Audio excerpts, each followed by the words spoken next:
शैक्षणिक गरजा पूर्ण करून संपूर्ण विदर्भाची गौरवशाली सेवा केलेली आहे।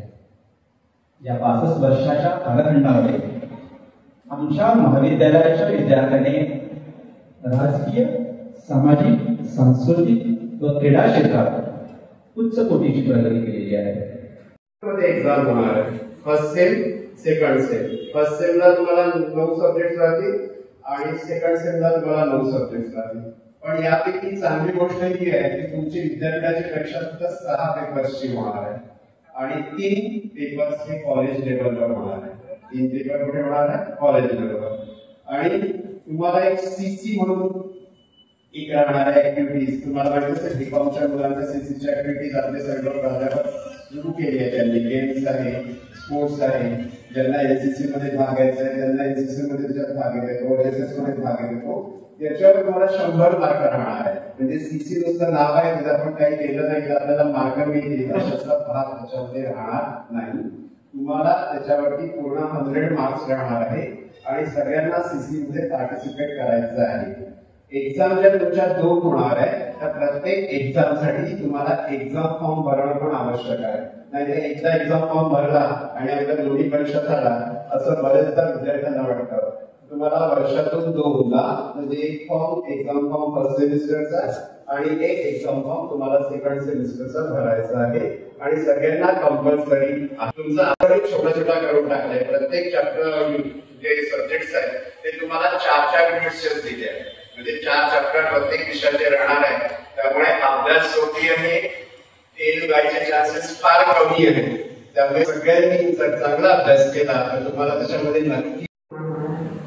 दुसरा विषय आहे ओई, ओपन हा पण कंपल्सरी राहणार आहे। हा मेजर विषयाचा सोडून राहणार आहे। हे आर्ट्स बद्दल होते, कारण कॉमर्स आत्ताच विषय दिलेले। तर आर्ट्स मध्ये दुसरा विषय राहणार आहे ओई, ओपन इलेक्टिव्ह हा विषय सोडून राहणार आहे। याचा सिलेबस खूप कमी राहणार आहे, मात्र याची परीक्षा केल्या जाणार आहे। मेजर विषयामध्ये तुमचे 6 क्रेडिट राहणार आहे। मी हे क्रेडिट याच्याकरता सांगते कारण पुढे तुम्हाला जेव्हा पुढच्या वर्गात तुम्ही जा तेव्हा या क्रेडिटची काय गरज आहे हे लक्षात येईल। त्याच्यामुळे नीट व्यवस्थित तुम्ही लक्षपूर्वक ऐका की पहिला जो विषय तो मेजर आहे आणि मेजर मध्ये तुम्हाला 6 क्रेडिट राहणार आहे।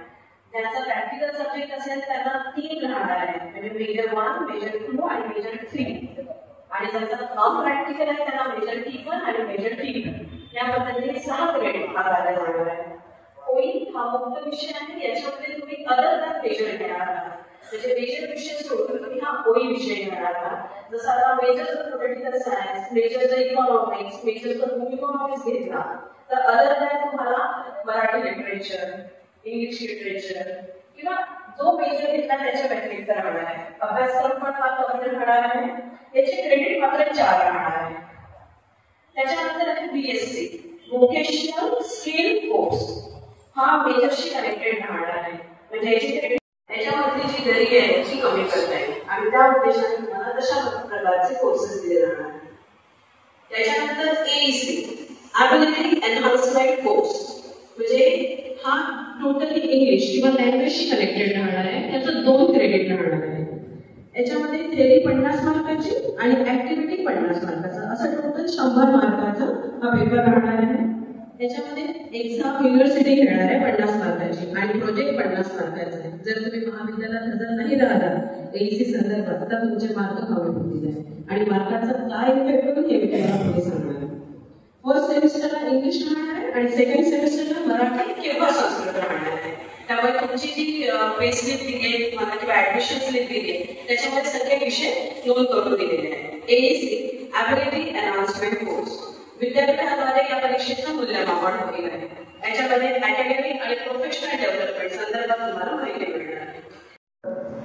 महाविद्यालय उपप्राचार्य माननीय विद्यार्थी महाजन सर, आयपीएसचे समन्वयक डोंगरवाड सर, सर्व सन्माननीय विभाग प्रमुख, प्राध्यापक, सीएसटी प्राध्यापक, शिक्षण कर्मचारी आणि माझ्या विद्यार्थी मित्रांनो, जसं मी आता काही जे टीचर लोक सांगत होते तसं मोबाईलवर बघते, परंतु तुमचा पहिला दिवस आहे इथे तुम्ही पूर्ण माहिती एकदा ऐकून घ्यायचं तर तुम्हाला विचारपूस करावं लागेल। त्या ठिकाणी नवीन शैक्षणिक धोरणामध्ये त्याच्यात काही बदल केले आहेत। बीकॉम आता 4 डिग्र्यांमध्ये तुम्ही करू शकत होते। बीकॉमच्या पहिलं ग्रुप जो तयार केला आहे तो आहे बिझनेस ऍडमिनिस्ट्रेशन, दुसरा ग्रुप आहे अकाउंट अँड टॅक्सेशन, तिसरा ग्रुप आहे बीकॉम इन फायनान्स आणि चौथा आहे कॉम्प्युटर ऍप्लिकेशन. आपण सिकंदरा महाविद्यालयामध्ये त्यापैकी 2 ग्रुप रन करतो आहे. एक आहे बीकॉम इन बिझनेस ऍडमिनिस्ट्रेशन ज्याला बिझनेस स्टडीज पण म्हणतात आणि दुसरा ग्रुप आहे अकाउंट अँड टॅक्सेशन.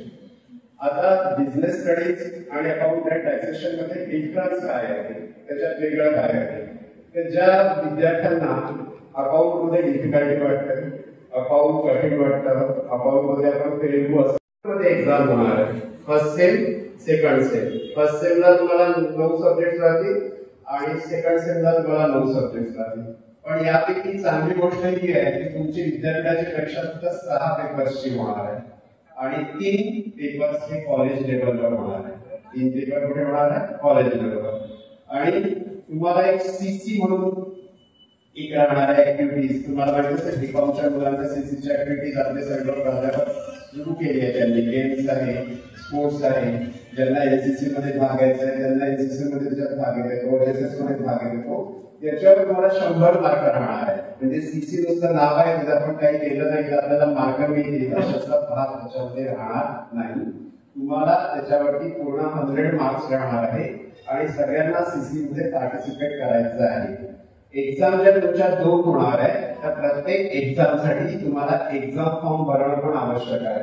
नाही एकदा एक्झाम फॉर्म भरला आणि आपल्या दोन्ही परीक्षा झाला असं बरेचदा विद्यार्थ्यांना वाटतं. तुम्हाला वर्षातून 2दा म्हणजे एक फॉर्म एक्झाम फॉर्म फर्स्ट सेमिस्टरचा आणि एक एक्झाम फॉर्म तुम्हाला सेकंड सेमिस्टरचा भरायचा आहे आणि सगळ्यांना कंपल्सरी तुमचा आपण छोटा छोटा करून टाकलाय. प्रत्येक चॅप्टर जे सब्जेक्ट्स आहेत ते तुम्हाला 4-4 युनिट्स दिले आहेत. म्हणजे 4 चॅप्टर प्रत्येक विषयाचे राहणार आहे. त्यामुळे अभ्यास सोपी आहे, फेल व्हायचे चान्सेस फार कमी आहेत.